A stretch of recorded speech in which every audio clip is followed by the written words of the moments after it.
দুর্যোগ নতুন নয়, প্রত্যন্ত পাথর প্রতিমা এলাকার মানুষের কাছে। আয়লা, আমফান থেকে শুরু করে কত বড় বড় দুর্যোগ পার করে এসছে এখানকার মানুষ।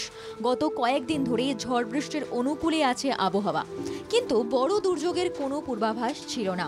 তা সত্ত্বেও বড় ক্ষতির মুখে পড়লেন দক্ষিণ 24 পরগনা জেলার পাথর প্রতিমা ব্লকের ছোট বনশ্যামনগর এলাকার মানুষ। অল্প কিছুক্ষণের ঝড়ে কার্যত লণ্ডভণ্ড হয়ে গেল এলাকা। ক্ষণিকের সেই ঝড়ে সর্বশান্ত হলো বেশ কয়েকটি পরিবার। ঝড়ের দাপটে ভেঙে পড়ে বাড়ি, কারোর বাড়ির চাল উড়ে গিয়েছে।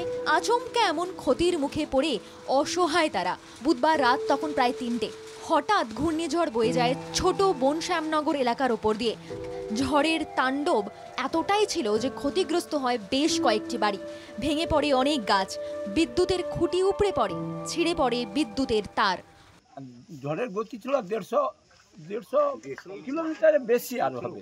স্থায়ী আপনার ধরুন আধ ঘন্টার বাইরে, প্রায় ঘন্টাখানে সব নিয়ে। রাত্রিতে 3টের সময় ঝড় হয়েছিল হঠাৎ, যে ঘূর্ণিপাকের মতো যে হঠাৎ টালি উড়ে অনেক ক্ষতিগ্রস্ত হয়েছে। এখন বিদ্যুৎ বিচ্ছিন্ন সমস্ত এলাকা, রাস্তা থেকে গাছপালা সরাতে ব্যস্ত এলাকাবাসী। আচমকা এমন ক্ষতির মুখে পড়ে সরকারি সাহায্যের আশায় এলাকাবাসী। ইতিমধ্যে ত্রিপল দেওয়া হয়েছে ক্ষতিগ্রস্তদের। এলাকাবাসীদের কথায় আমফান, বুলবুল, ইয়াস, ফণির মতো ঝড় দেখেছেন তারা। তবে হঠাৎ পরিষ্কার আকাশে বিনা মেঘে বজ্রাঘাত এবং প্রবল ঝড় এই সর্বপ্রথম তারা দেখলেন। আর সেই ঝড়ে সর্বশান্ত হয়ে পড়েছে প্রায় 50টি পরিবার। সবাই এখন সরকারি সাহায্যের প্রত্যাশায়।